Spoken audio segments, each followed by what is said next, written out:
So this is my Moldavite pendulum, and I like to use it, but I actually like to use my body as a pendulum more. You can use your body as a pendulum to find out if things are good for you and if they resonate with you, if they're actually for your greatest and highest good. You can do that to learn about food, supplements, books, music.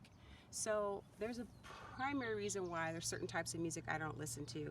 It's not even that I check it out via a pendulum or my body to see if it resonates with me or if it's good for me. I've trained myself so much to where I just know vibrationally if something isn't sound and doesn't resonate with me and it's not for my highest and greatest good. Like the vibration and the frequency just doesn't resonate with me. So that's a primary reason why there's certain types of music that I don't listen to, and there's certain foods that I don't eat. Like I don't even want it anymore because I made a conscious choice. But also you can use a pendulum, or you can use your body as a pendulum to find out if something is actually good for you or not, versus the things that are easily accessible and that are forced upon you on a regular basis.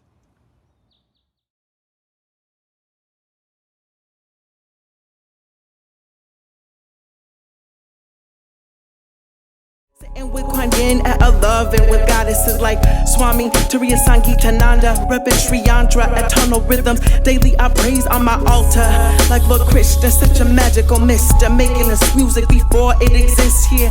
The Dalai Lama's got lots of prana. Did you get your hug from Mother Amma? My goddess Lakshmi, she really rocks me, bringing me up in abundance philosophy. Then my Lord Shiva and goddess Shakti, putting the Kundalini where it's gotta be. Got Dr. Beckwith to keep in step with Ricky BB and the Hip Guru Collective. Archangel Michael's got my back, I'm protected. Anything I want instantly manifested. Gotta thank Ganesh for bringing me the best, removing all the obstacles to my soul's success, so I can express all this love building up, surging through my chest. Everyone, everywhere on the same quest.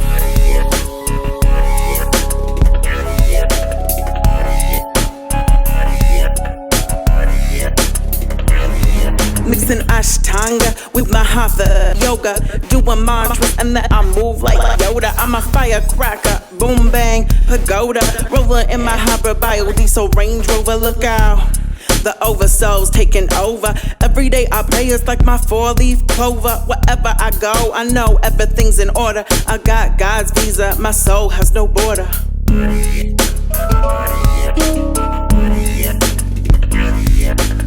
When a golden Buddha established Buddhism, of course there are no such scientific explanations.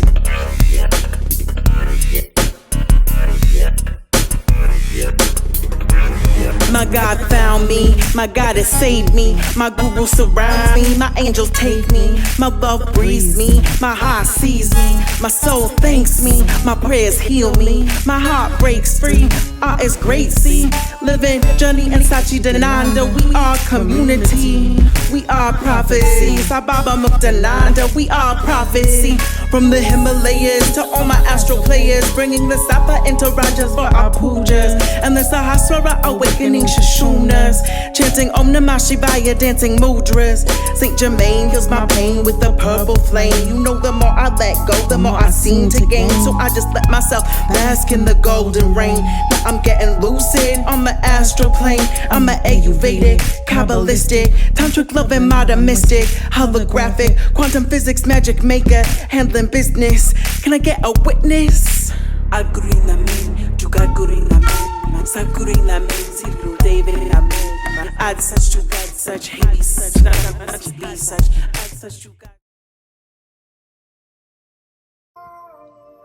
Alrighty, so I wanted to touch on this calibration scale of consciousness that Dr. Hawkins and a ton of people did via using muscle testing. Okay, so I talked about your ability to be able to use your body as a pendulum, and you can use a pendulum, and you can use muscle testing to get answers. And he actually used muscle testing with thousands of people to come up with this consciousness calibration scale. So in these areas here, where I have my little cursor, you'll see that this is all, it's defined as force. Okay, force is destructive, temporary, draining, depletes energy, and moves from location to location. So shame is down here at the very, very bottom. Okay. Shame, miserable, humiliation, despising, and elimination. And it's very, very weak.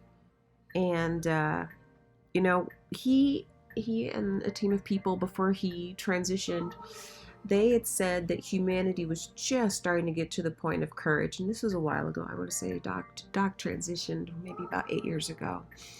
And for us to collectively have come into just barely reaching a place of courage, which is true power. See, power is really where you're strong. Force is not.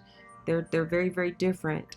So it says power here is creative, constructive, self-sustaining, permanent, stationary, energizing, and invincible. But you know, we've seen what happened. Obviously, there are some creatures on this planet, some of us that just are really struggling to evolve and grow up, and they don't want everybody else to grow up. So they make these conscious choices that are affecting the masses to throw us back here into fear, anger.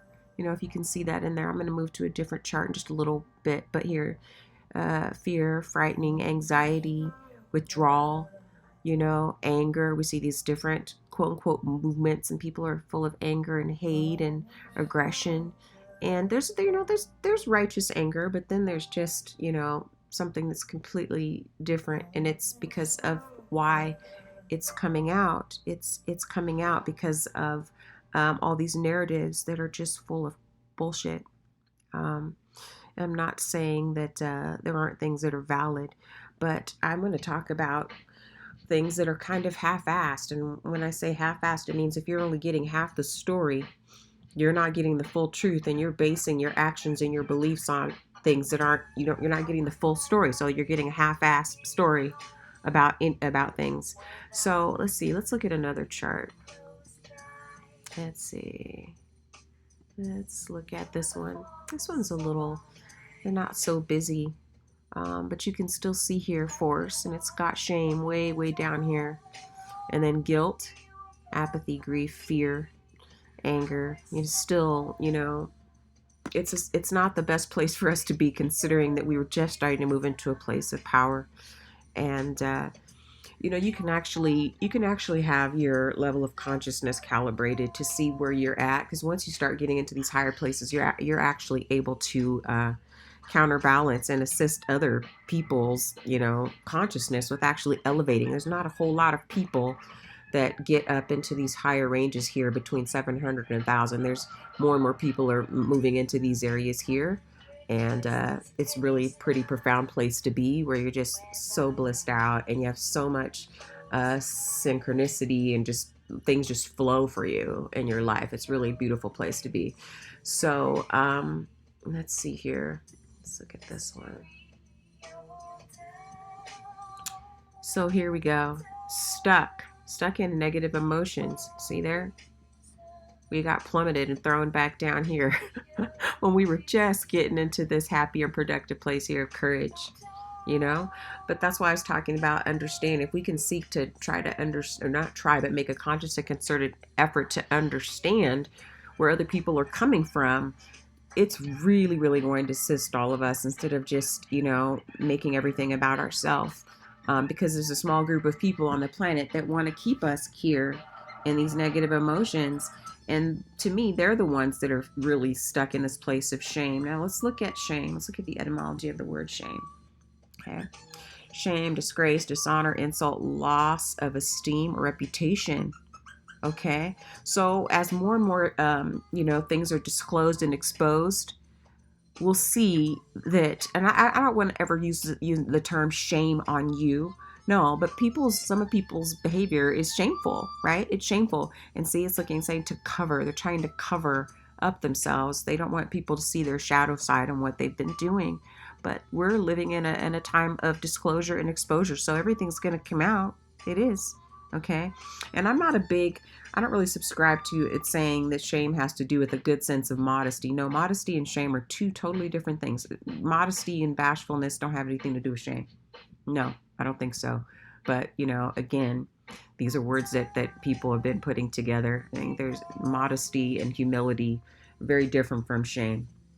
and being shameful, making shameful choices that make you want to hide, because you know better. If you didn't know better, then you wouldn't be ashamed, and you wouldn't care about what people saw or thought about you. You wouldn't try to hide what you're doing.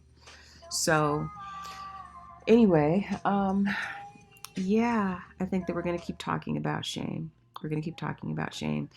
And I wanted to tie in music with all of this, because certain music calibrates really, really low on this on consciousness scale, and there's people that know that, and they keep pushing it and putting it out there because of money. And that's where that prostitute archetype comes in, because people know better, but they're doing it anyway because they don't really care about people's level of consciousness. They don't care about their frequency and their vibration. They could care less. They care about money. So they're going about doing things that aren't for their highest and greatest good, and for other people's highest and greatest good. And what I find really interesting about gangster rap, which I don't listen to gangster rap. I don't listen to a lot of like hip hop music either. I'll listen to the music, but if you start talking about stuff that's really like negative, I can't get with that at all. But I looked at the people that own most of these record labels for gangster rap, and it's really interesting because a certain group of people that really are about their money. They're like some of the heaviest capitalist people on the planet, and there's not a whole lot of them. They're a real small group of people, but yeah, they're rolling in it. But what I find so interesting is that if the tables were turned and people were singing or rapping and saying those types of words, you know which words I'm talking about. One of them starts with an N.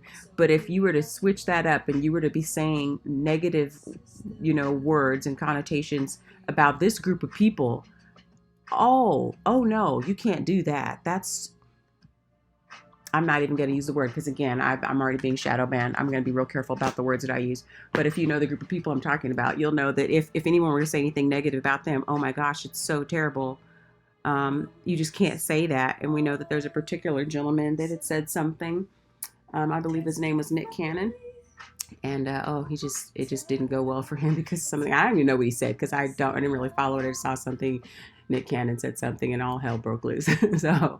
so yeah, I just think that it's a double standard. I think it's very hypocritical because it's okay to say it about this one group of people and they can sing and say all this bad stuff. But if the tables were turned, oh, you can't do that. You can't. And it doesn't matter how much money, it's not even about money. You just can't say it. So I think people of color need to really, really look at who's making money and why they're going to keep making, producing music that's a lower frequency and vibration that's degrading and demeaning to people in their community.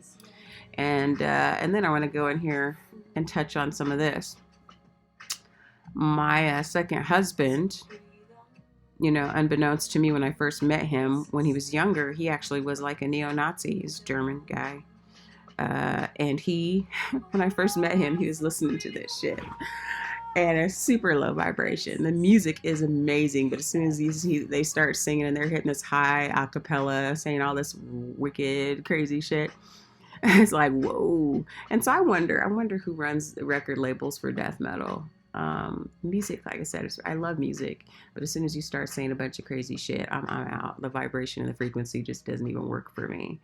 But I can appreciate all types of music. But then certain notes are made to sound really dark and depressing. So I don't really mess with that kind of music.